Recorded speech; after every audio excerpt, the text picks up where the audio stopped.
Arestado sa pigkasar na bypass operation kang pinagsararong puwersa kang PDEA Masbate Regional and Provincial Drug Enforcement Unit, asin Palanas Municipal Police Station, ansarong tulak ng droga sa Barangay Maravilla, Palanas, Masbate, Kasubanggi. Binisto ang sospek na si Marvin Acuña y Cañete na kumpiskar sa posisyon ni Acuña ang 5 gramo ng pigtutubudang shabu asin 5,000 pesos na budel money. Na-recover man sa gamit kaaning tricycle ang 5 plastic sachet na may laog na pigtutubudang shabu. Pigkakarkulong na sa 50 gramo asin nagkakantidad 375,000 pesos.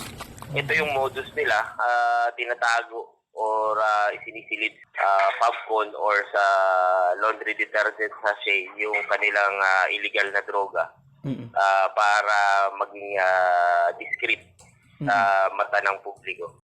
Nakadulag man sa operatiba ang kaibanan ni Acuña na binistong si Ronnie Banda Adige kan Barangay di Masalang parehong banwaan. Yung nakatagpo ay patuloy pa ding hinahanap. Though identified naman siya, so kasama siyang papailan natin ng kaso.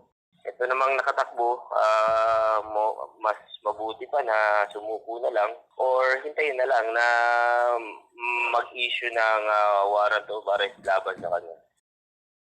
Sa presente, nasa kustudiya na Palanas MPS ang sospek na naampang sa kasong pagbalgar sa Republic Act 9165 o Comprehensive Dangerous Drugs Act of 2002. Ngunya na taon, ininang ikasampulong matrayumpong operasyon kontra drogas sa nasabing probinsya.